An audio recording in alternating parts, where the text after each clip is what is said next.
की जय हो।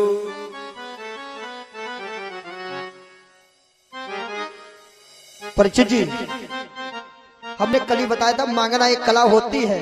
ये मुन्ना होटल के पेड़ा आते थोड़ी ना।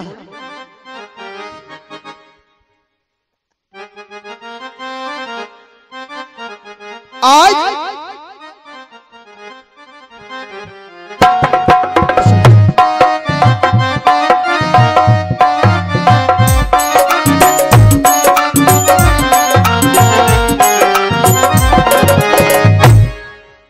बोले सच्चे दरबार की। आज भोजराज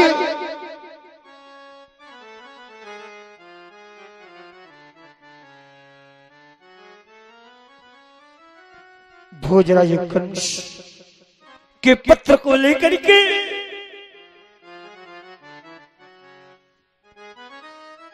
और अक्रूजी चले, प्रातः कालीन चले, पहुंचे किस समय? सायंकालीन में। विचार किया अगर मैं लेने के लिए गया तो ये भोजराज कंस दोनों पलकों को मार देगा। अगर लेने के लिए न गया तो राजा मुझे फांसी की सजा दे देगी। अरे परमात्मा, तुमने मेरा मथुरा में वास क्यों दिया? अगर मेरा मथुरा में वास ना हुआ होता तो क्या भोजराज कंस मुझे लेने के लिए भेजता? नहीं भेजता। आदरणीय परिचित जी, दुनिया में 6 चीजें बिना अग्नि के जीवन में जिंदा जलाने वाली होती हैं। कितनी चीजें? 6 चीजें। कौन कौन सी? एक मनु स्मृति में बड़ा प्यारा श्लोक मिला कि कुग्राम वासा कुलहीन सेवा कुभोजनम क्रोध मुखी च भार्या मूर्खस्य पुत्र विधवाच कन्या बिना अग्नि में ते दह्यन्ते मानवा। कुग्रामवासा हो, जैसे परिचित जी आपका खराब जगह पर वास हो जाए।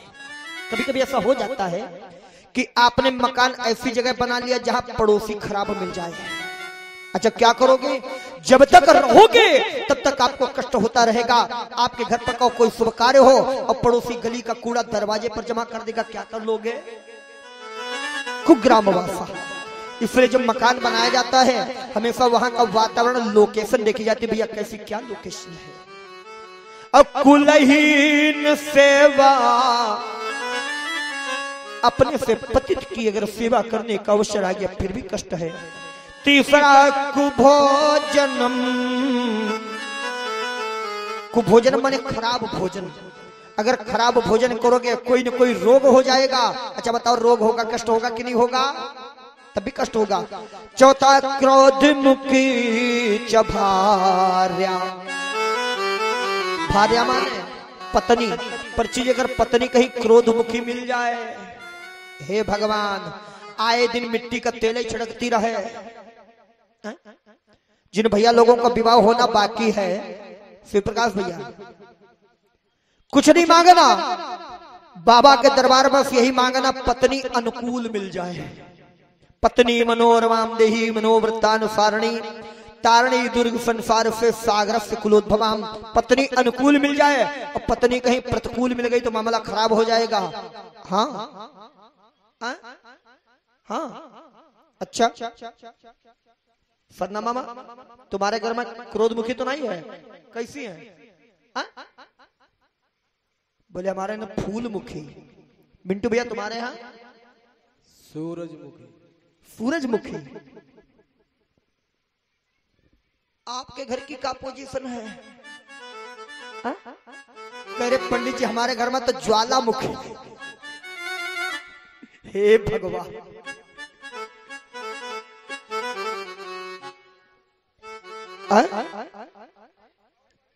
चंद्रमुखी। क्या बात है।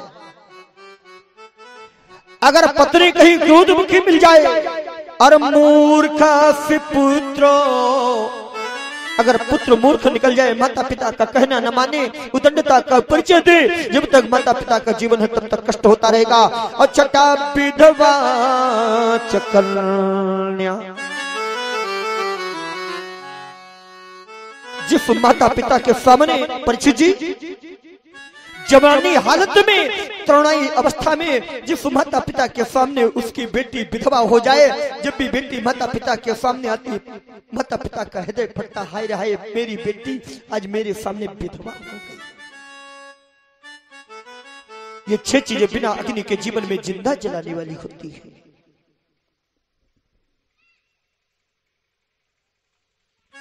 अरे मैं लेने के लिए नहीं जाऊंगा, लेकिन पुनः विचार किया, अगर लेने के लिए गया राजा मुझे फांसी दे देगा। आज ऐसा विचार करते हुए रथ को आगे बढ़ाया, फिर वापस किया, फिर बढ़ाया, फिर वापस किया। इस तरह से सुबह से शाम हो गई। शाम को जाकर के अक्रूर जी ने गोकुल में प्रवेश किया।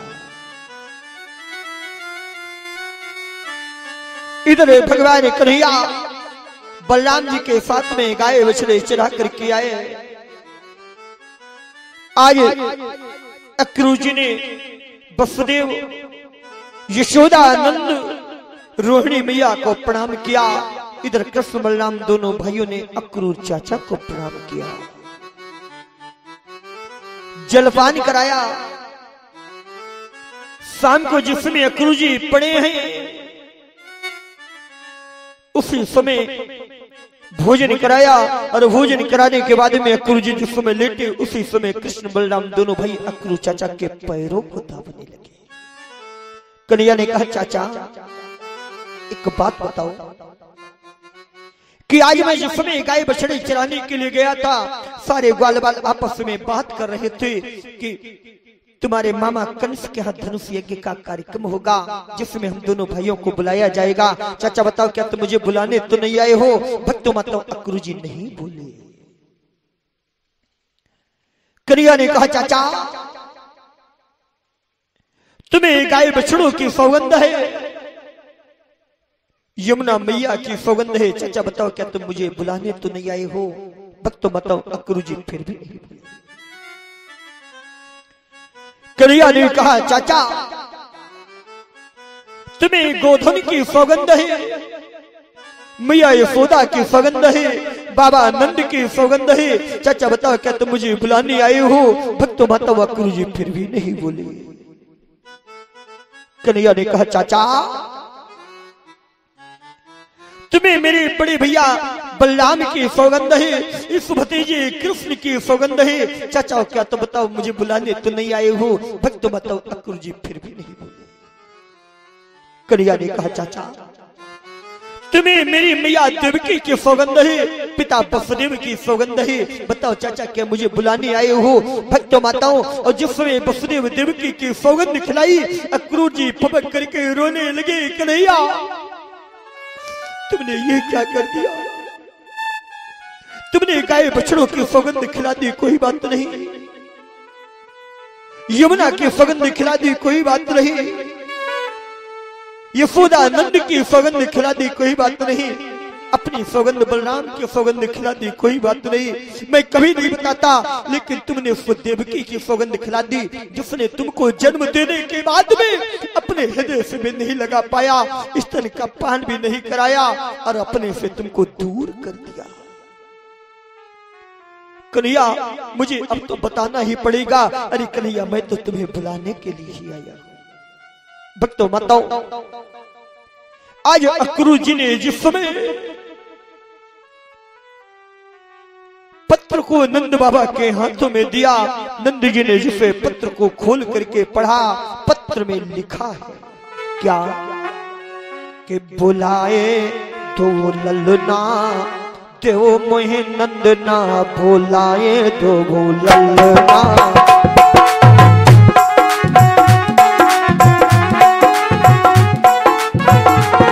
बुलाए तो ललना देव मोहे नंदना, बुलाए तो ललना देव मोहे नंदना,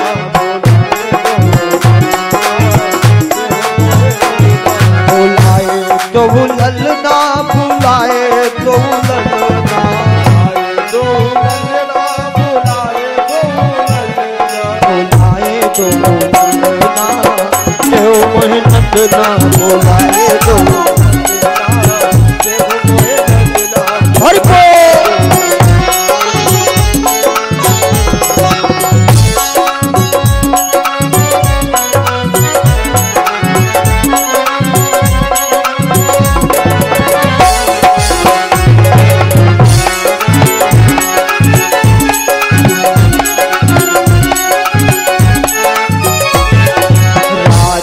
कंसी ने मेला लगायो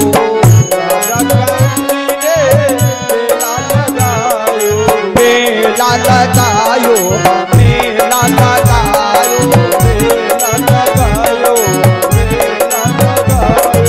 राजा कंसी ने मेला लगायो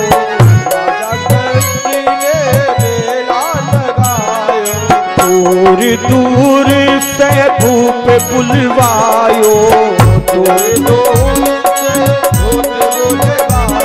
बुलाए हर कंदना क्यों मोहे नंदना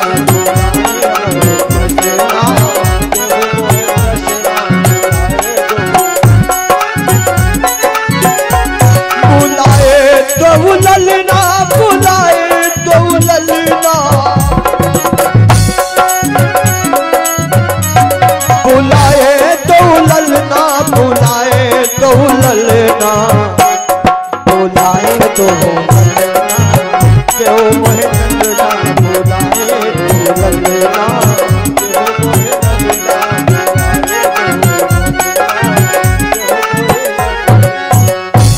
आज जैसे दोनों बालकों के बुलाने का पत्र अक्रूर जी ने दिया, नंद बाबा ने खोल करके पढ़ा। अक्रूर जी से नंद बाबा ने कहा कोई बात नहीं, बुलाया है तो प्रातः कालीन में दोनों बालकों को तुम्हारे साथ में भेज दूंगा।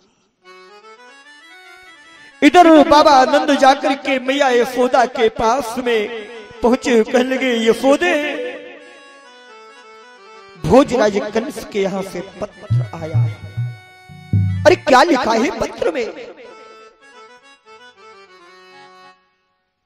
आइए नंद बाबा ने कहा यशोदा उन दोनों बालकों को बुलाया है भोजराज कंस ने। यशोदा मैया ने कहा क्या कंस ने बुलाया? नहीं मैं वहां नहीं भेजूंगी। क्यों? क्या मथुरा नगरी जाएंगे उस नीच कंस के सन्मुख यहाँ, उस नीच नराधम नर पिशाच निंदित नृशंस के सन्मुख यहाँ। वो जानते हो कैसा है? नंद बाबा ने कहा कैसा है यशोदा? यशोदा मैया ने कहा महाराज कि वह तो विख्यात विख्यात निशाचर है, निर्दयी बधिक हत्यारा है, देवकी बहन के लालों को जिसने गिन गिन कर मारा है, जिसने मेरी देवकी बहन के लालों को एक नहीं, दो नहीं, तीन नहीं, चार नहीं, पांच नहीं, 6 लालों को पटक पटक करके मार दिया। भला ऐसे के पास में अपने बालकों को कभी नहीं भेजूंगी। बाबा नंद ने कहा यशोदे मैंने हां कर दिया, और जब हां कर दिया है तब तो मुझे भेजना ही पड़ेगा।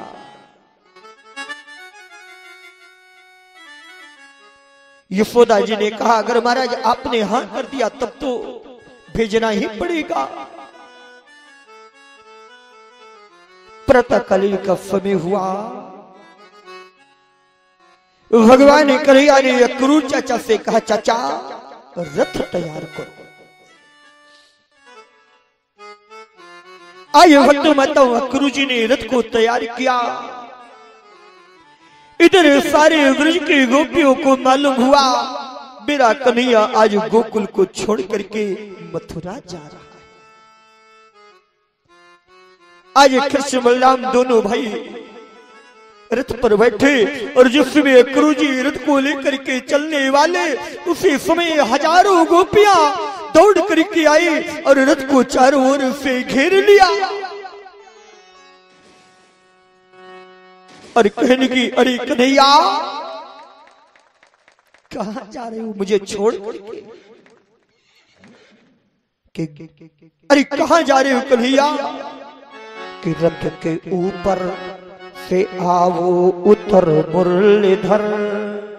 कन्हैया रथ के ऊपर से आओ उतर मुरलीधर, जाने दूंगी ना मथुरा नगरिया तुम्हें।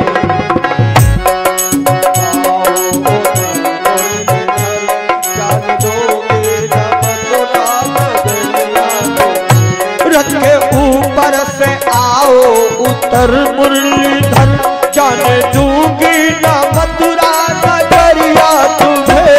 जाने दूंगी ना मथुरा नगरिया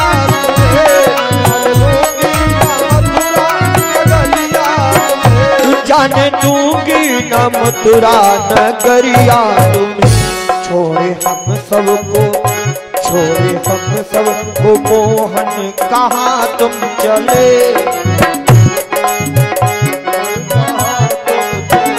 छोड़े हम सबको मोहन कहाँ तुम चले, जाना वाजिब न होगा संवरिया तुम्हें।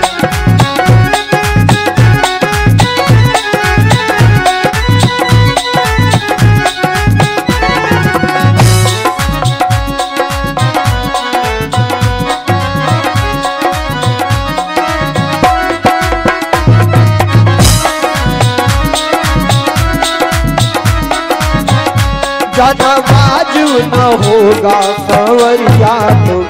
रथ के ऊपर से आओ उतर मुरलीधर, जाने दूंगी ना मथुरा नगरिया।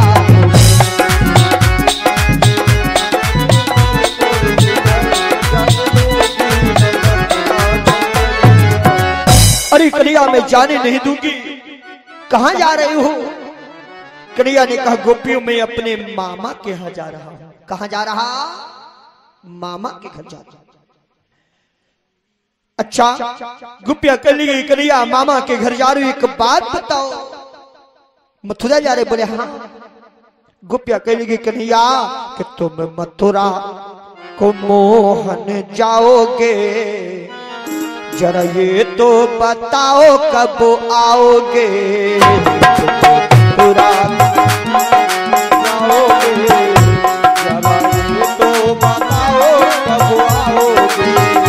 कभी गोकुल में छाछ चुराओगे, कभी गोकुल में छाछ चुराओगे, कभी गोकुल में छाछ चुराओगे, कभी गोकुल में छाछ चुराओगे।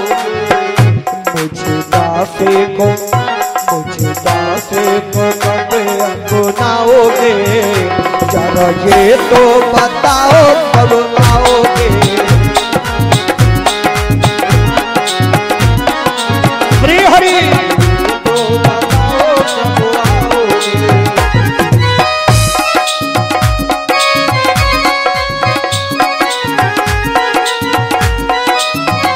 जय हो।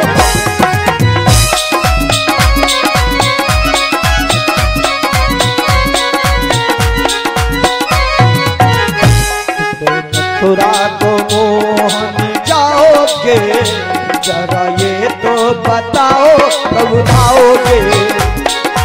मथुरा को मोहन जाओगे, जरा ये तो बताओ कब आओगे। कन्हैया तू जा रहे हो लेकिन बताओ लौट करके कब आओगे? कन्हैया ने कहा गोपियों में अपने मामा के घर जा रहा हूँ, आज रुकूंगा, आज जा रहा हूँ, कल रुकूंगा, परसों लौट करके आ जाऊंगा। भक्तों माताओं, उसी से मैया यशोदा ने जिस समय देखा कन्हैया को, कन्हैया से कहा, मैया यशोदा रोने लगी, क्या कन्हैया तुम सचमुच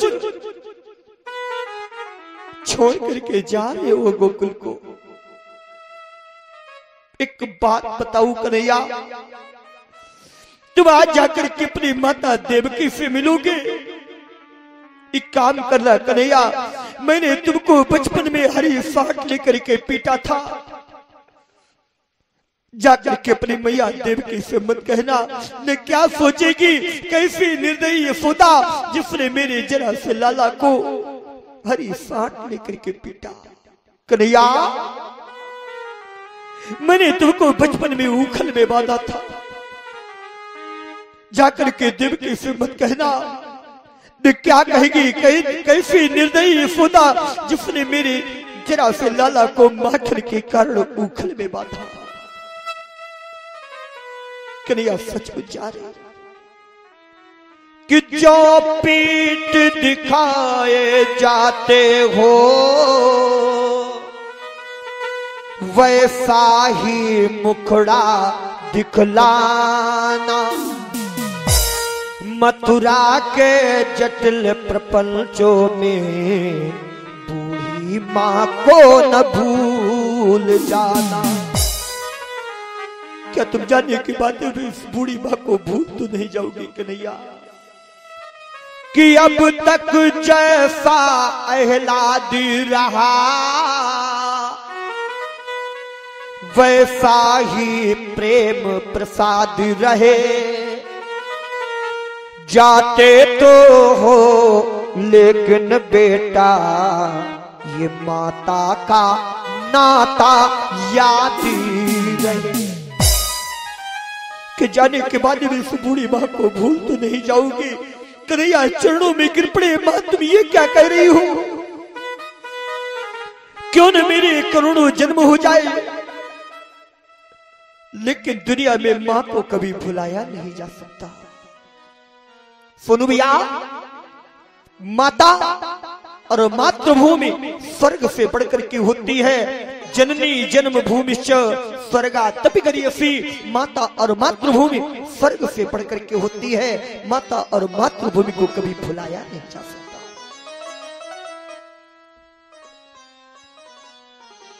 आज उसे स्वयं मैया यशोदा के चरणों में प्रणाम किया। कन्हैया ने, माँ तुम्हें रो रही, तुमने हमारे लिए क्या क्या नहीं किया? कि दिन रैन बिराने उराने सुने तूने को कबहू ने टुराई न धाई, हमारी हटी हेट अनेक सुनी तूने को कबहू निटुराई न धाई। माँ कि जितने दुखदा सहे हमारे हित तेन सके कहीं से पुरारी, अरे सत जन्म धरूं कबहू ना मिले क्या हमसे लड़का तुमसी महतारी। दुनिया में तुम्हारी जैसी माँ कहाँ मिलेगी? उसी से मैया यशोदा ने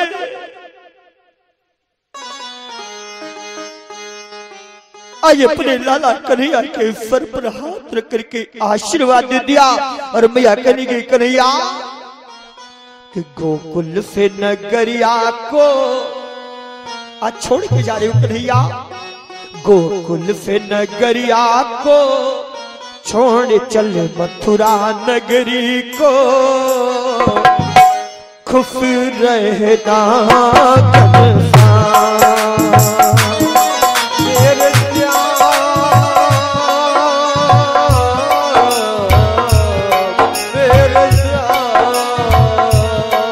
गोकुल से नगरिया को छोड़ चल मथुरा नगरी को, खुश रहना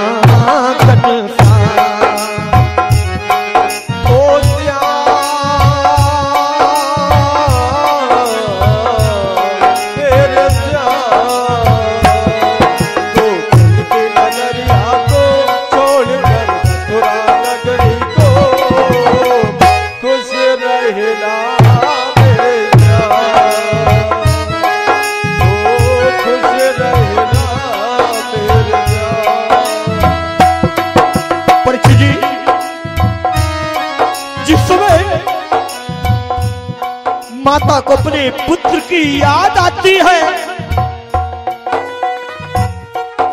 बेटा भले मां से बोलता क्यों न हो, लेकिन जिससे मां को अपने पुत्र की याद आती है, बेटा जब भी मां को प्रणाम करेगा, माता कभी नहीं कहेगी तुम दुखी रहो, माता हमेशा कह देती मेरे लाल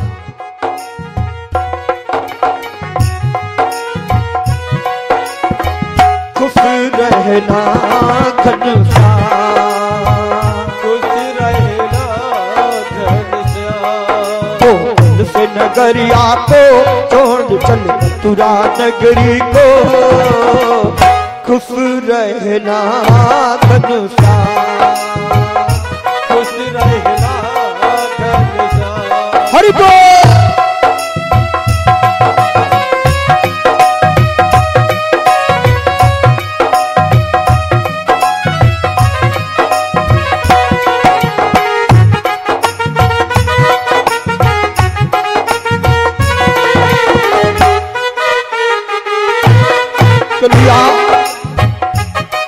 जब याद यूं तेरी मुझको सताएगी, जब याद ये तेरी मुझको सताएगी, जब याद यूं तेरी मुझको सताएगी, जब याद ये तेरी मुझको सताएगी, कर लूंगी नम में आके तुमको बुलाऊंगी, कर लूंगी बंद आंखें तुझको रुलाओगी।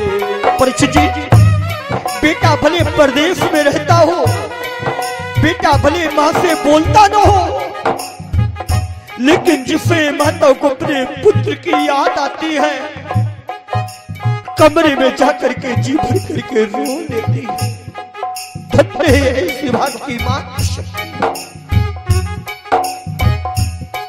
जब याद यूं तेरी मुझको सताएगी, जब याद ये तेरी मुझको सताएगी, कर लूंगी बंदी आके तुमको बुलाऊंगी, कर लूंगी बंद आंखें तुझको बुलाओगी, कर लूंगे बंदी आके, कर लूंगे बंदी आके तुमको बुलाऊंगी, खुश रहना घनश्याम, ओ मेरे श्याम, मेरे श्याम। तो से नगरिया को छोड़ चल मथुरा नगरी को, खुश रहना खुश रहना मेरे श्याम, ओ खुश रहना मेरे श्याम, खुश रहना मेरे खुश रहना मेरी श्याम। माता ने आशीर्वाद दे दिया। आज उसी समय भगवान कन्हैया ने अक्रू चाचा से कहा चाचा रथ बढ़ाओ। आज गोपियां दौड़ पड़ी, कन्हैया ठहर जाओ, मैं तुम्हें जाने नहीं दूंगी। लेकिन आज अक्रू जी इतनी तेज रथ को दौड़ाते चले जा रहे, गोपियां भागी लेकिन रथ को पकड़ नहीं पाया। और जब रथ को पकड़ नहीं पाया, जब तक रथ दिखाई पड़ता रहा, गोपियों को विश्वास रहा मेरा कन्हैया लौट करके आ जाएगा। भक्तों माताओं, जब तक घोड़े की टापों की आवाज सुनाई पड़ती रही हीरालाल भैया, तब तक गोपियों को विश्वास रहा मेरा कन्हैया आ जाएगा। जब तक धूल के कण आकाश मंडल में उड़ते दिखाई पड़ते रहे, तब तक गोपियों को विश्वास रहा मेरा कन्हैया आ जाएगा। लेकिन कुछ क्षण के बाद में वो धूल के कण भी आकर के जमीन पर गिरे, और जिस समय जमीन पर गिरे उसी समय एक गोपी कहने लगी बहन लौट चलो। क्यों? बोले अब मेरा कन्हैया लौट करके नहीं आएगा, क्योंकि अब रथ गयो श्याम को दूर, अब मेरा कन्हैया लौट के नहीं आएगा।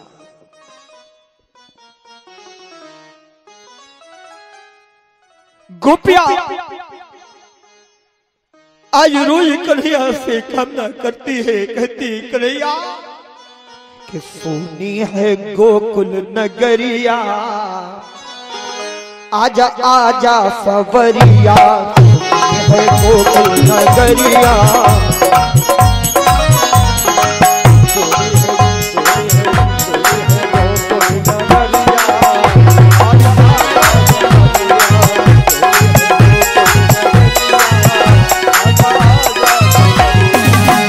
आजा आजा सवरिया, आजा आजा सवरिया, आजा आजा सवरिया, आजा आजा सवरिया,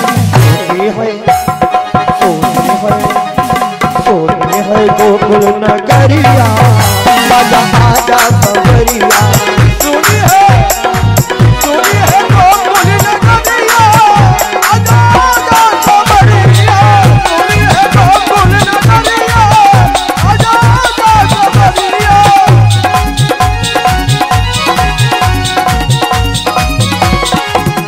आज अक्रूर जी रथ को लेकर के यमुना के किनारे पहुंचे। अक्रूर चाचा ने कहा कन्हैया, हाँ चाचा, मैं ऐसा करूं, मैं यमुना के जल में स्नान कर लूं। बोले अवश्य चाचा, क्यों नहीं।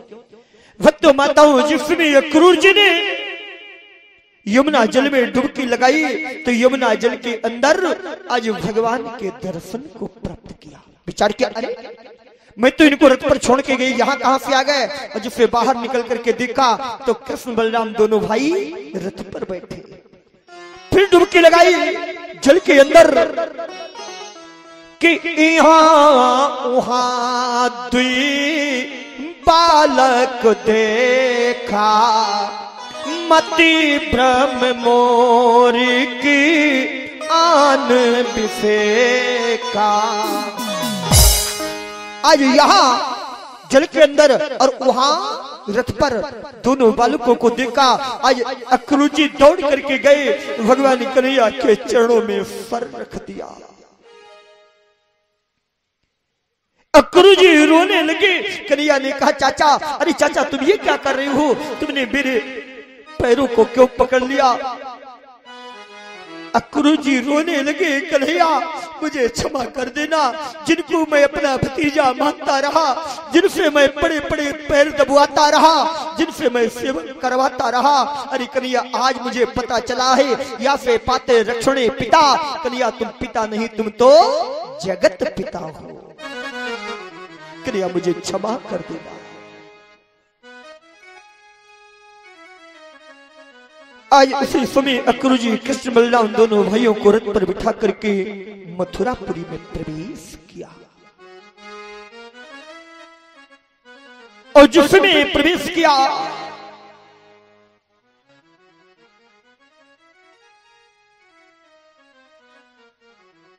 एक उपवन में रथ को रोका। इधर कृष्ण बलराम दोनों भाइयों ने विचार किया, पहली बार मैं मामा के आया हूं, कम से कम नगर भ्रमण करने के लिए चला जाए। और यही कार्य भैया हीरालाल भैया राम और लक्ष्मण ने भी किया था। जब जनकपुरी गए थे तो लखन हृदय लालसा विषेकी जाई जनकपुर आवे देखे। कृष्ण बलराम दोनों भाई जब नगर भ्रमण करने के लिए चले तो किसी ने कहा देखो देखो देखो देखो एक गोपी देखो कितने तो सुंदर राजकुमार हैं। बोले हैं कौन। किसी ने कहा लोटे हैं लपटे जौन और माटे सुचियांगन में, इन पर अनंग फूल के सर पिसारिए, कि पीरी झंगुरिया पे कृष्ण की कमरिया पे और बांस की बसुरिया पे ये स्वर्ग हूँ बलिहारी है। आज गोपियां कहती कन्हैया कि ऐ श्याम तेरी मुरली की कसम, हम तुमसे मोहब्बत कर बैठे।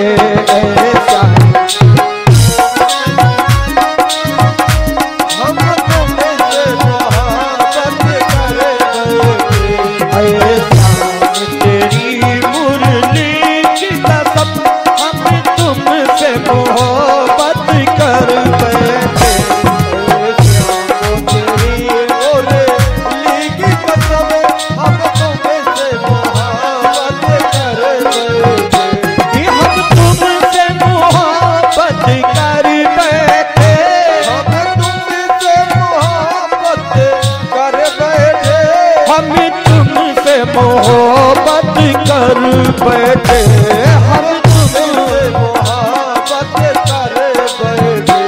इस दिल के सिवा कुछ और न था, इस दिल के सिवा कुछ और न था, इस दिल के सिवा कुछ और न था, ये दिल भी तुम्हारा कर बैठे, इस दिल के सिवा कुछ और न था, ये दिल तुम्हारा कर बैठे। श्री हरि।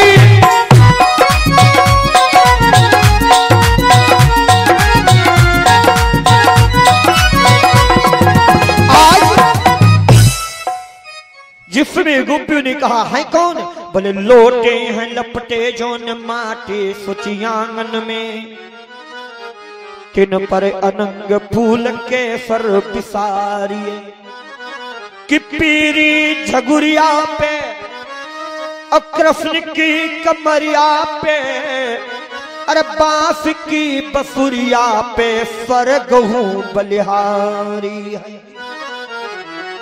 ये वही है जिनको भोजाई कंस ने बुलाया है। प्रातः काल होते ही दोनों बालकों को भोजाई कंस पटक पटक करके मार देगा।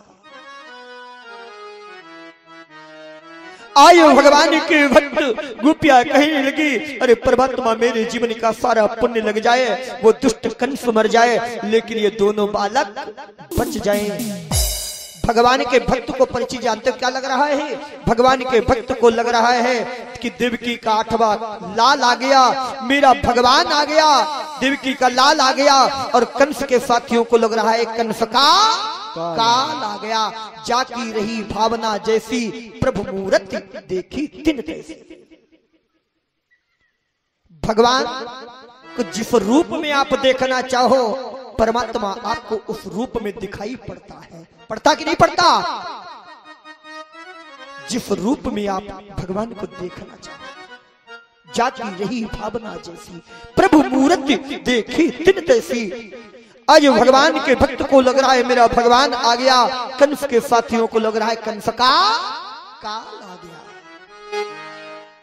थोड़ा और आगे बढ़े तो सुन भैया, उसी समय हुआ क्या, एक जगह पर धोबी घाट लगा हुआ था। क्या बोलते हैं संस्कृत में? रजक। रजक माने धोबी, और इंग्लिश में क्या कहते हैं? वाशर में। क्या बात है, वाह भैया। आज जिसे पहुंची और देखा एक जगह पर रजक कपड़े धुल रहे थे। भगवान करेगा, मामा जी नमस्ते। बोले कैसे नमस्ते, कैसे तुम्हारे मामा? बोले देखो कंस हमारे मामा हैं और आप कंस के यहाँ के रजक हो, इसलिए आप भी हमारे रिश्ते से मामा हुए। भाई हमारे प्रधान जी बैठे हैं, ठीक है ना भाई, हमारे ननिहाल के क्षेत्र के हैं, इसलिए आप भी हमारे मामा हैं, है कि नहीं है? इसलिए मामा जी आपको भी नमस्ते। बोले वृंदावन बिहारी लाल की। भाई कंस हमारे मामा हैं और आप कंस के यहाँ के रजक हो, इसलिए आपको ही नमस्ते। बोले करे क्या? बोले ऐसा करो मामा जी, आप हमको कपड़े दे दो, मैं पहन करके जाऊंगा और लौट के आऊंगा, तुमको वापस कर दूंगा, तुमको आशीर्वाद दूंगा, तुम्हारा कल्याण हो जाएगा। सो परिचित जी राजा के घर का रजक, चढ़े बड़े दिमाग का, उसने कहकर हमारा कल्याण। बोले उठाए कपड़ा के साथ में तुम्हारा बहुत खींचा मारो, तुम्हारा झट्टे से कल्याण हो जाएगा। भगवान ने विचार किया, हमें लगता सीधी उंगली से घी निकलने वाला नहीं है, अब डिब्बा गर्म करना पड़ेगा। तो जानते हो सोनू भैया क्या किया भगवान ने? कि रज का से कराग्रेण सिरा का दाय पातयत। रजकस्य जहां पर आधी सा और या स्या लगा होता, अर्थ निकलता काकी के। रजक का, रज का से कराग्रेण, करवाने हाथ, अग्रेण, अग्रेण माने आगे का भाग, उंगलियां लगी और हुआ क्या कि सिरा का दाय पातयत। बोले वृंदावन बिहारी लाल की। सिरा का दाय पातयत, सर कट के अलग, और जैसे एक का कटा जितने भी धोबी लोग थे, भैया भाई भागो। बोले का है? बोले मुड़कट्टा है, मुड़कट्टा। कोई फायर नहीं, कोई आवाज नहीं, कोई अस्त्र नहीं, कोई शस्त्र नहीं, कोई लाठी नहीं, कोई डंडा नहीं, केवल हाथ लगा, काम खत्म। पूरा धोबी घाट खाली। भगवान ने बलराम से कहा दादा ऐसा करो कपड़े पहनो, लेकिन परीक्षित जी भगवान ने अब हाथ वाले पैरन में, पैर वाले हाथ में, हाथ वाले सर में, क्यों? भगवान ने कभी कपड़े पहने हो तब तो पहना है ना।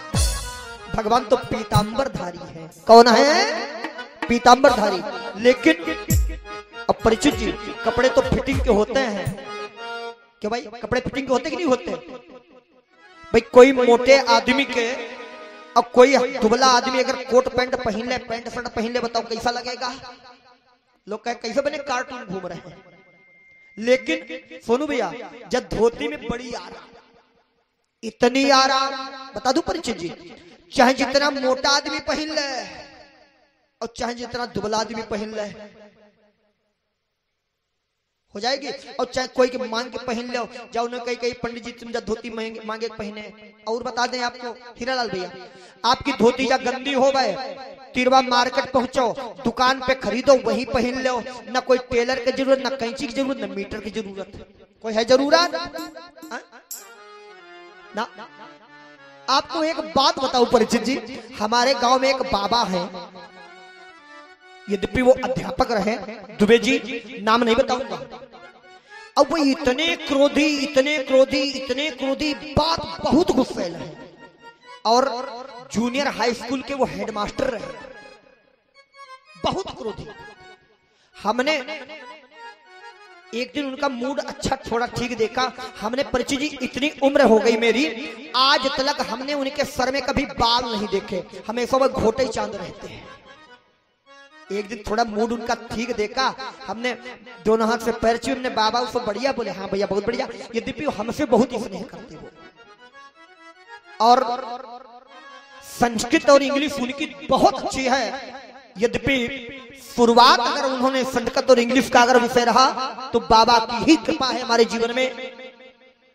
तो हमने बाबा कहे हाँ भैया बताओ पुनीत भैया, हमने बाबा हमने जिंदगी में तुम्हारे सर में कभी बाल नहीं देखे।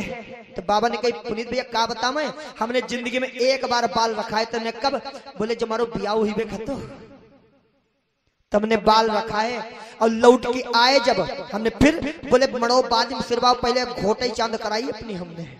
हमने काहे बाबा? कल जाम 3 फायदा है, 3 गुण। हमने आए घोटो चांद में 3 गुण प्रधान जी। हमने बाबा कौन से? तो बाबा ने कहा मूड़ मुड़ाए 3 गुण। हमने कौन से? बोले पहला गुण कि मिठाई खोपड़ी खाज। खोपड़ी खाज माने जुआ लिखे के हीरालाल भैया, जब सर में बाल नहीं तो जुआ लिखे कहां से हुई है? और दूसरा बोले खईबे कऊ, बोले खईबे कऊ पेड़ा मिले मीठा मीठा, और लोग कहीं महाराज। आओ महाराज। 3 गुण। उनके बड़े भाई वहीं पर बैठे थे, बोले 3 नहीं 3 5 5। हमने बहुत सही, तुमने 3 बजे 5। हमने बाबा बताओ जरा। तो उनके बड़े भैया ने कहा मूड़ मुड़ाए 5 नफा। हमने कौन सी? बोले गर्दन मोटी बाल सफा। मूड़ मुड़ाए 5 नफा, गर्दन मोटी और बाल सफा। और बोले 3 इकट्ठे बता दे। हमने बताओ। बोले शीशा गंगा तेल बचा। अच्छा जब सर में बाल नहीं तो शीशा को कौन सा काम? क्यों देता? कोई काम नहीं। बोले शीशा गंगा और तेल बचा। हमने बहुत बढ़िया प्यारे। अब तो भगवान ने जैसे तैसे उल्टे कपड़ों को धारण किया और जाकर के जिसमें पहुंचे तो देखा एक टेलर महोदय दुकान का शटर बंद कर रहे थे। काय? उन्हें मालूम हो गया नगर में मुड़कट्टा है। भगवान ने कहा भैया, बोले हाँ हाँ। बोले ऐसा करो हमारे कपड़ों को फिटिंग कर दो। टेलर महोदय ने कहा अंदर आओ अंदर। बोले काय? बोले तुम्हें पता नहीं नगर में मुड़कट्टा आए हैं, पता नहीं कब आई जाए। और उन्हें जो पता ही नहीं जाए मुड़कट्टा, कोई अखबार में फोटो तो छपी नहीं है। और देखा होगा अभी आप लोगों ने सोनू भैया, अभी कुछ साल पहले एक बहुत बड़ी दहशत फैली थी, यहां भी फैली होगी। कौन सी जानते परिचित जी? मुहनचवा वाली फैली थी। हे भगवान, छोड़ो, आपको ताजी घटना बताए परीक्षित जी, बताए। 2 जनवरी सन 2012, सुनो भैया, 2 जनवरी सन 2012 एक बहुत बड़ी दहशत फैली थी। हमारा कार्यक्रम चल रहा था कन्नौज टिड़ियापुर सरना मामा के यहाँ। रात को 2:30 बजे हमारी पंडितानी ने फोन किया, बोले पंडित जी पंडित जी पंडित जी। हमने कहा, बोले कि सोई रही जगी रहा है। हमने पागल हुई क्या, रात को 2:30 बजे जगने? बोले नहीं नहीं उठ के बैठ जाओ। हमने कहा, बोले मैं मालूम बपोर कन्नौज जिला पत्थर हुई गो। पहली थी दहशत। हमने तुरंत अपने प्रधान जी को फोन लगाओ। हमने देखने प्रधान जी तो नहीं पत्थर हुई गए। हे भगवान, रात को तुरंत मिंटू ने फोन किया, बोले पंडित जी। हमने कहा, बोले तेरे पंडितानी फोन कर लो, मैं मालूम पूरा हरदोई जिला पत्थर हुई गई। हमने भड़बड़ाई कुछ, हमने कहा फिर कर ले, फोन पंडितानी पत्थर हुई गई हुई। छोड़ो परिचित जी, और एक दहशत आपको बताओ। 2016 में एक बहुत बड़ी दहशत फैली थी। आप क्या भी फैली होगी जानते हो क्या? फिलौटी में दांत हुई गए। हे भगवान, हमने कहा चलो अच्छी बात है, अब दांत करने वालों की जरूरत नहीं पड़ेगी, छोड़ो। और आपको पता है 2018 में एक बहुत बड़ी दहशत फैली थी। सुनवे जानते हो कौन? चोटी कटवा। चोटी कटवा। और जब तक चोटी कटवा चलते रहे तब तक हम तो अपने सर पर पगड़ी बांधे रहे। क्या बात है प्रधान जी। अब मामला ठीक है कि माला है, माला के साथ में माल भी है। अब जाके पुनीत पंडित माला माल हुई है, बोले सच्चे दरबार की। और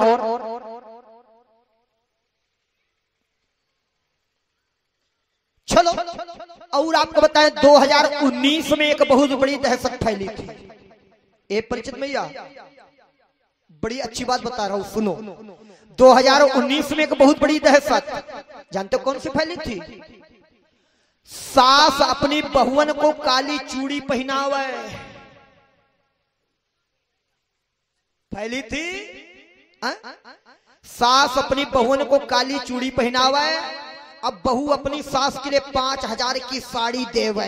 हे भगवान, जितनी डुकरियां थी जो बोलती चलो हुई है नाई बोलती तो का बहुरिया है तो हमारी, ये 5000 की साड़ी के चक्कर में सगरी बहुएं सास बहुअन से बोलन लगी। हमने चलो परमात्मा बड़ी अच्छी बात है।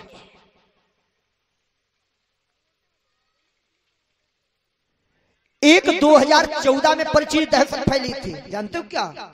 जिनको अकेलो लड़का हो बे अम्मा जाई के रोड की आधी रात में पूजा करें। चाचे डुकरिया तो ट्रक के नीचे आई गई रात में। हे भगवान, खैर आज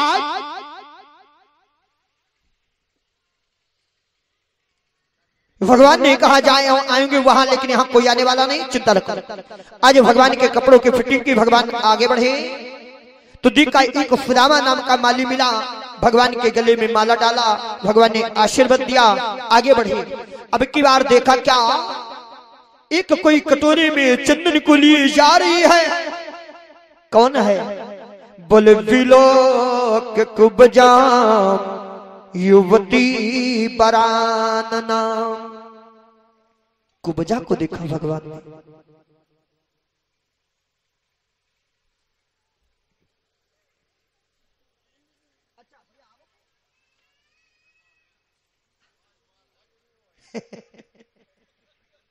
बोले सच्चे दरबार की। आज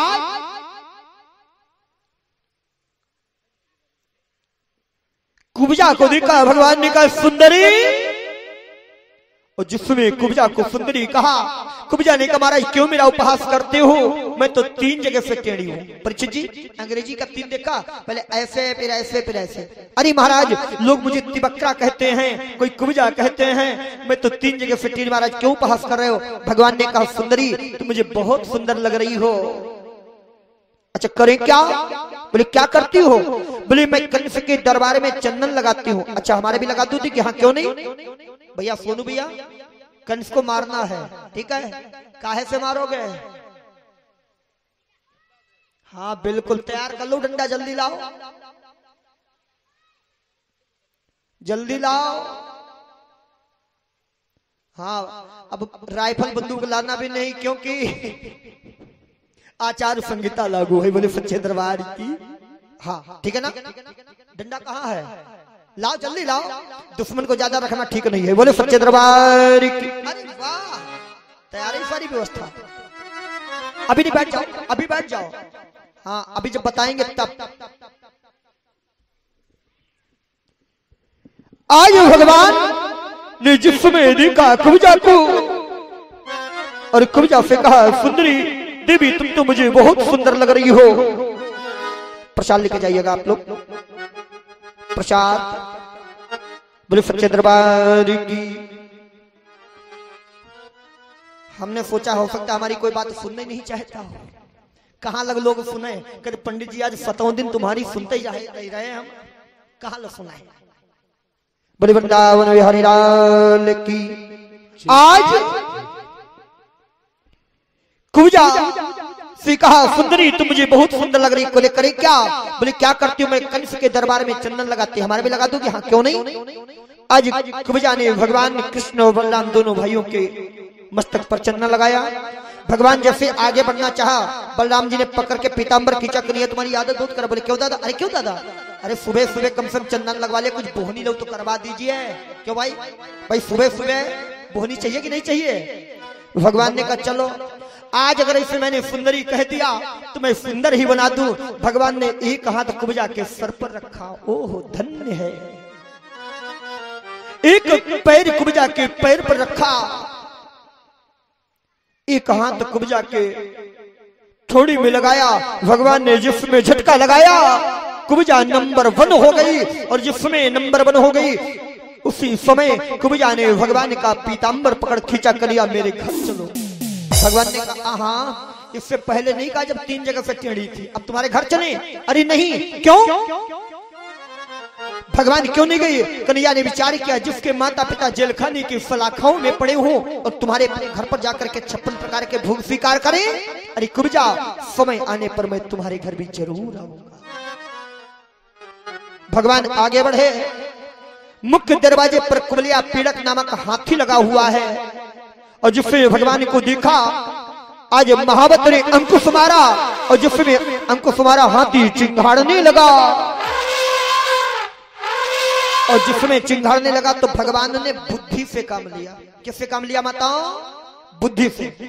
एक बात बता दूं बहनों, बुद्धि दुनिया में सर्वोपरि होती है, बुद्धि से बढ़कर के कोई चीज नहीं होती। कैसे, जैसे परिचित जी, एक बार महावीर भैया, एक बार एक राजा ने सारे नगर में अनाउंसमेंट किया कि हम अपने यहां एक हाथी छोड़ रहे हैं। क्या छोड़ रहे हैं, क्या छोड़ रहे हैं, हाथी। लोगों ने बहुत बढ़िया बात, एक और छोड़ दो, हमें क्या करना है। तब तक प्रसाद ले ली भैया। तब तक राजा ने कहा कि मैं हाथी छोड़ रहा हूं, और जो भी हाथी के मरने की खबर देगा उसको फांसी होगी। लोगों ने कौन हमारे बाप गर्ज पड़ी, अभी हाथी मर जावे कि क्या लेना देना है। तब तक राजा ने कहा कि हाथी मर गया, और हाथी मरने के 4 दिन के अंदर अगर किसी ने खबर न दी तो पूरे नगर को तोप दम करवा दिया जाएगा। लोगों ने सोची हे भगवान, हाथी का पूरे गांव की मौत छोड़ी गई। हीरालाल भैया, होली का पीरियड था, खूब माताएं हाथी की सेवा करें, हाथ जोड़ के कामना करे, हे हाथी देवता अगर तुम्हें मरीबे है तो बहादुरपुर छोड़े रहियो, खाले पूर्व मरऊ जाई के प्रधान जी का फांसी हो गए। जो बहादुरपुर छोड़े रहियो खाली होते करते एक दिन मामा जी हाथी मर गया।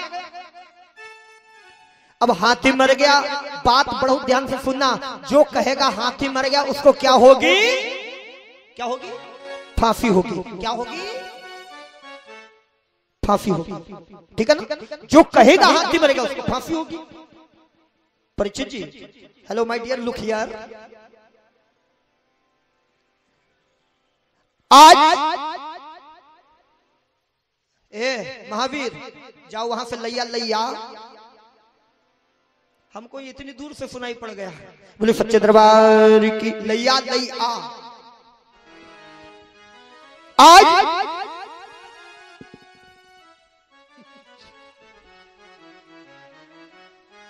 होते करते एक दिन हाथी मर गया। अब कौन कहे हाथी मर गया? जो कहेगा हाथी मर गया उसको क्या होगी? क्या होगी? फांसी होगी। क्या होगी परीक्षित जी? फांसी होगी। बड़ा ध्यान देना हमारी बात को। अब गांव वाले लोगों ने मीटिंग की, चौथा दिन आ गया। अब जो कहेगा हाथी मर गया उसको फांसी होगी। गांव वालों ने मीटिंग की, कुछ बड़े बुजुर्ग बुलाए गए। लोगों ने कहे बाबा, बोले हाँ, बोले जाओ तुम कह दो जाए हाथी मरेगा तो तुम्हें फांसी हुई है, पूरा गांव तो बच गई है। बोले चला काय मर जाए हम, अपने 18 मूंगफली तो देखिया खेत में जाई के जितने डुकरा सब गाय। कुछ डुकरियां आई लठिया टेकत भाई जैसे बेना मां बैठी। कल के अम्मा जाओ तुम कह दो जाए हाथी मरेगा तो तुम्हें को फांसी हुई है, तो पूरा गांव तो बच रही है। काय तुम तो कहती मारी बहुएं बहुत लड़ती, तुम तो बहुअन से बड़ा पकी। जो डुकरिया बहुअन से बड़ा जल्दी पकी जाती है। तो सगरी डुकरिया का चलो, ये तो कैदीबे वाली बातें हैं। बहुएं हमारी लड़ती तो रोटी तो बहुएं देती। एक और डुकरिया ना मरो कोई ना चाहत, कोई मरो चाहत क्या परिचित जी? मरना कोई नहीं चाहता, जबकि अमर कोई है ही नहीं। सबको मरना, लेकिन मरने से बड़ा लोग डरते हैं। हम खुद ही डरते हैं। आज कोई जाने के लिए तैयार नहीं। उसी भरी सभा में एक 16 वर्ष का बालक बैठा था, उठ करके खड़ा हो गया और कहने लगा जाकर के मैं कहूंगा राजा से हाथी मर गया। माता विचार करो, उस माता का इकलौता बेटा है और माता रोने लगी। बेटा अगर तुम जाकर कहोगे राजा से हाथी मर गया तो तुमको क्या हो जाएगी? क्या होगी? फांसी हो जाएगी। बालक ने माता के चरणों का स्पर्श किया। माँ, जिस बालक पर माता की कृपा हो उसका दुनिया में कोई बाल बाका करने वाला नहीं होता ही, क्योंकि माँ की दुआ दुआ है, ये कोई खेल नहीं है। जिस बालक पर माता की कृपा हो जाए, जिस बालक पर माता का हाथ जिस बालक के सर पर हो जाए, उसका दुनिया में कोई बाल बाका करने वाला नहीं है। मां, मैं जाकर के कहूंगा कि राजा से हाथी मर गया। माता ने अपने लाल के सर पर हाथ रख करके आशीर्वाद दिया, मेरे लाल जाओ। और बालक जाकर राज दरबार में पहुंचा और राजा से कहने लगा महाराज जीवन की जय जयकार हो। बात क्या है? जो कहेगा हाथी मर गया उसको क्या होगी? फांसी। राजा ने कहा बेटा क्या समाचार लाए? बालक ने महाराज जो आपने हाथी छोड़ा था। बोले हाँ हाँ छोड़ा था। क्या हुआ? बोले महाराज चौथा दिन हुआ। बोले हुआ क्या? बोले महाराज न हाथी चलता है न फिरता है। हाथी चलता फिरता नहीं? बोले ना हाथी चलता है ना फिरता है। अच्छा। बोले ना हाथी खाता है ना पीता है, न कुछ खाता पीता भी नहीं है। अरे न हाथी चलता है न फिरता है न खाता है न पीता है। बोले और कुछ? बोले हाथी ना इधर करवट लेता न उधर करवट लेता। अरे अच्छा करवट भी नहीं लेता? बोले ना और कुछ? बोले हाँ महाराज। बोले क्या? बोले हाथी ना श्वास लेता है न पलक झपकाता है। बोले न उठता है न बैठता है।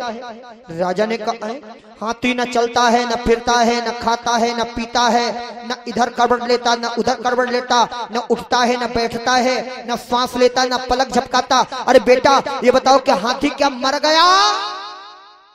बालक ने कहा महाराज हमने नहीं कहा हाथी मर गया, तुम्ही ने कहा हाथी मर गया, तुम्हें फांसी पर चढ़ो। हमने कहा हाथी मर गया ना, हमने नहीं कहा है, तुम्ही ने कहा हाथी मर गया, ऐसा कहो महाराज तुम भी फांसी पर चढ़ो। राजा ने कहा अरे मेरे लाल मैंने इसलिए कहा था क्योंकि मुझे एक मंत्री की जरूरत थी और मंत्री सदैव बुद्धिमान होना चाहिए। परीक्षित जी जीवन में सलाहकार अगर अच्छा नहीं होगा तो वो राज अच्छा नहीं चलेगा। चलेगा उस राजा का हो नहीं सकता कभी सुधार जिसके मंत्री नीच हो या हो महागवार। सलाहकार अगर अच्छा नहीं होगा तो राज अच्छा नहीं चलेगा। और बता दूं प्रशांत लिखिए।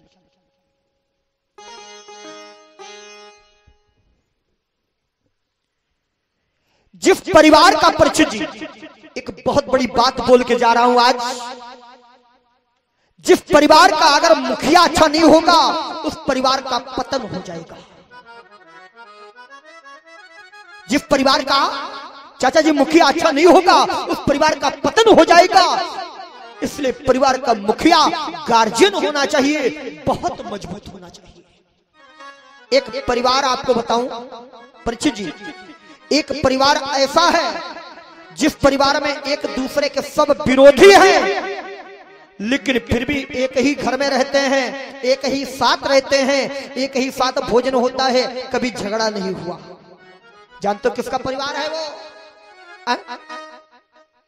जानते हो हीरालाल भैया? नहीं, वो परिवार है कोई दूसरी का नहीं, वो परिवार है भगवान भोलेनाथ का। किसका परिवार है? भगवान भोलेनाथ का परिवार है, जो एक दूसरे का सब विरोधी है। अब पंडित जी विरोधी कैसे? जब भगवान भोलेनाथ के गले में पड़ा है सर्प, है कि नहीं है? और गणेश जी की सवारी क्या है? चूहा। अच्छा, सर्प अगर चूहा को देखे बताओ क्या करेगा? छोड़ेगा? क्या गले के सर्प ने कभी गणेश जी के वाहन पर कभी आक्रमण किया? नहीं किया। क्या? जबकि एक ही साथ रहते हैं, रहते कि नहीं रहते?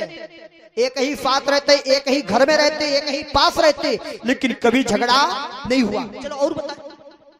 भगवान भोलेनाथ के गले में सर्प है और गणेश जी के भाई हैं जिनका नाम है कार्तिकेय खड़ानन, उनकी सवारी है गरुड़। अच्छा, गरुड़ कहीं सर्प को देखा है? बताओ क्या दशा होगी? आक्रमण करेगा कि नहीं करेगा? क्या कभी आक्रमण हुआ? नहीं हुआ। और बताओ, भगवान भोलेनाथ की सवारी है नंदी बैल और पार्वती की सवारी है सिंह। अच्छा, सिंह कहीं बैल को देखा है? बताओ क्या होगा? आक्रमण होगा कि नहीं होगा? लेकिन कभी हुआ नहीं हुआ। और बताओ परिचित जी, भगवान भोलेनाथ के मस्तक पर चंद्रमा, चंद्रमा में है अमृत और कंठ में है विष। अच्छा बताओ, विष और अमृत का कट्टर बैर है कि नहीं? लेकिन फिर भी झगड़ा नहीं हुआ। और बताऊं, भगवान भोलेनाथ के तीसरे नेत्र में है अग्नि और सर के ऊपर है गंगा, गंगा में है जल। अच्छा, आग और पानी का जोड़ है कोई? कट्टर विरोध है, लेकिन फिर भी एक ही व्यक्ति के पास है, कभी बैर नहीं हुआ। क्यों नहीं हुआ?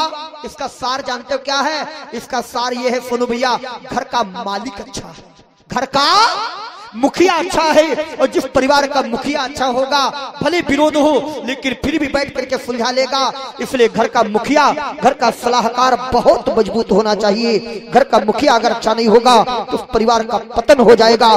बोले वृंदावन बिहारी लाल की। आज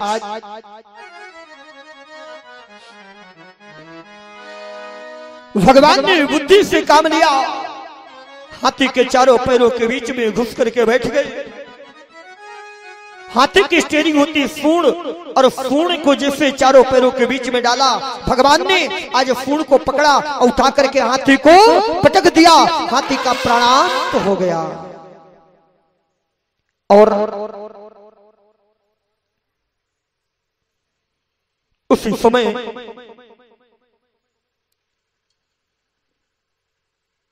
क्या बात है परिचित माता, आज मैं समझता हूं मेरा कथा कहना सार्थक हो गया।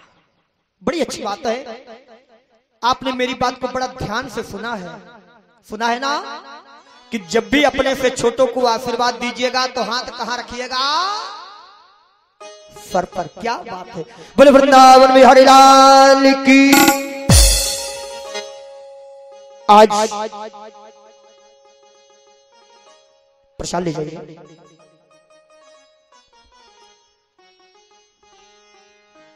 बोले बाके बिहारी लाल की।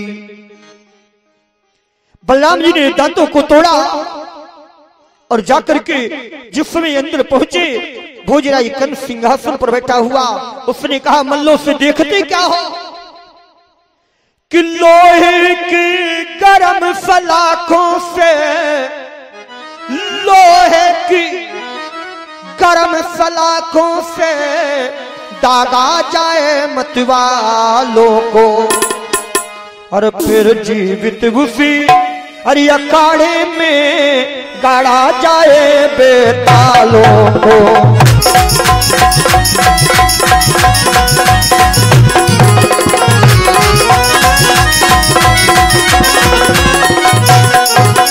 कि जो भी हिमायती हो इनका, हरिशंकर भैया हिमायती माने मदद करने वाला, कि जो भी हिमायती हो इनका सूली पर चढ़ा दिया जाए, ग्वालों के वंश अरे जाति तक को पृथ्वी से मिटा दिया जाए।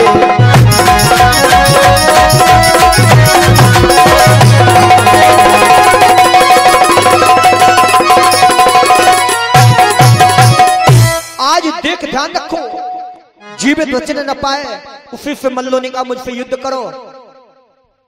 भाई भगवान करिया ने कहा भैया युद्ध तो बराबरी वाली से होता है ना।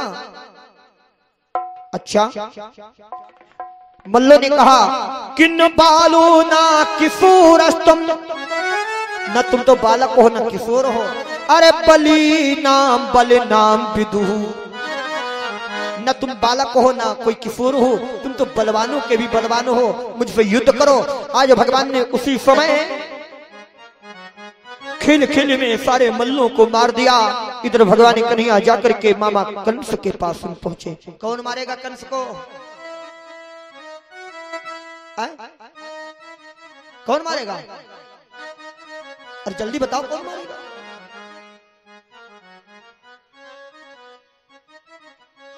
बोले वृंदावन बिहारी लाल की। महावीर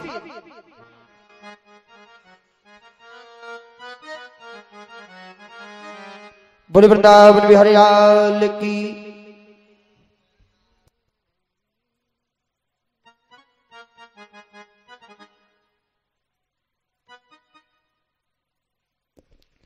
कौन मारेगा? नहीं, उसके लिए उपाय बताएंगे। ऐसा करो प्रधान जी को ले आओ, ना प्रधान जी को ले आओ। भाई जो कोई मारे जल्दी आ जाओ, हमारे पास में आ जाओ, उसके टीका तिलक कर दूं। जो भी कोई मारना नहीं चाहता, नहीं मारोगे तो ऐसे बना रहेगा। बोले वृंदावन बिहारी लाल की। आज भोजा ये कंस। सोनू उठ के आओ।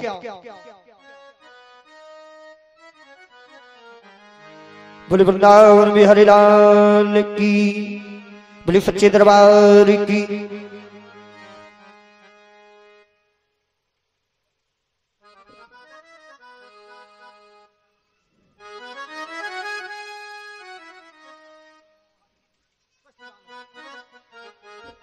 देखो डंडा ले लो जल्दी में, और हमारी सुन लो पहले।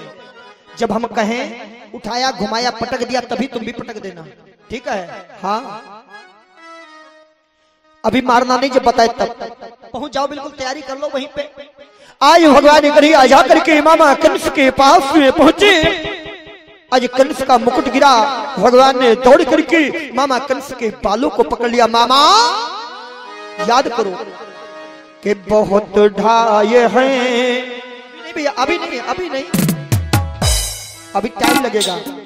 कि बहुत ढाए हैं तूने जुल्मों से तम, बहुत ढाए हैं तूने, तुझे मारने की मामा, तुझे मारने की मामा खाई है कसम। बहुत ढाए हैं तूने जुल्मों से तम,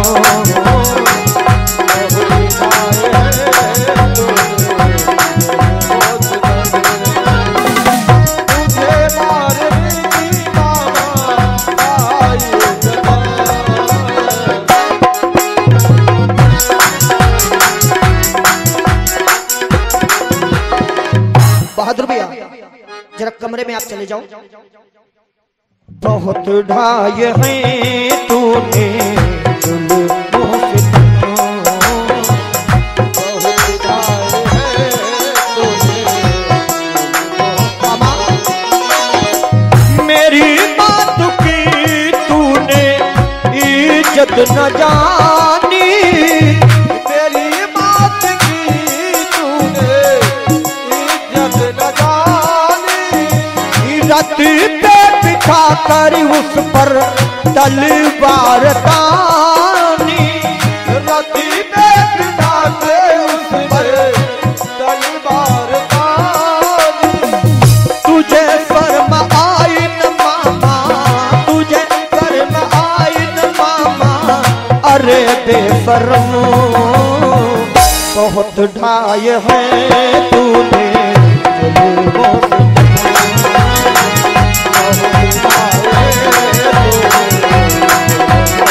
श्री हरि।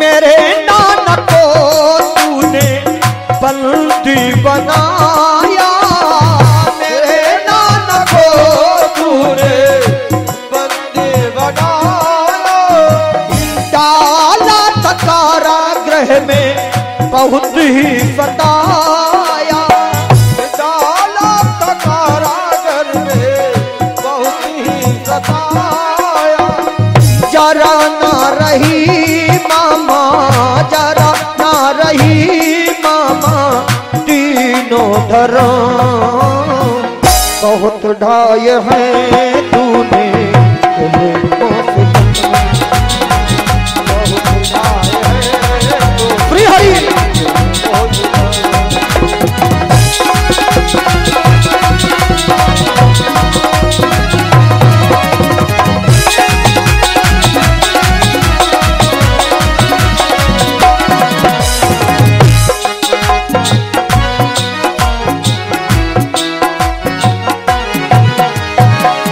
बहुत ढाए हैं तूने, बहुत ढाए हैं तूने जुल्मों से दम, बहुत ढाए हैं तूने जुल्मों से दम,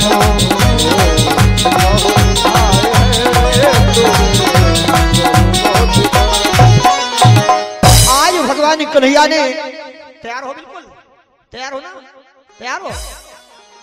उसी समय मामा कंस को उठाया, उठा करके घुमाया और पत्थर की शिला पर पटक दिया, चाय पटक दिया।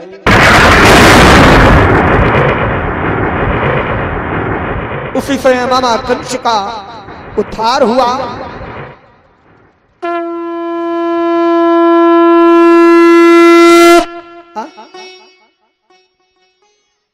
अच्छा अच्छा, अरे क्या बात है भाई। प्रधान जी के लिए एक बार जोरदार हाथ उठा कर सभी लोग तालियां बजाएं।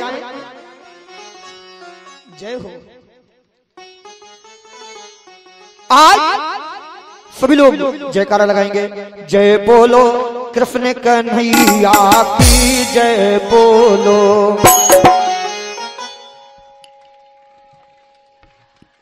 सब लोग नहीं बोल रहे प्रधान जी, कुछ लोग तो इसलिए बैठे हैं पंडित जी तुमने हमारे एक संगी मरवाई दो।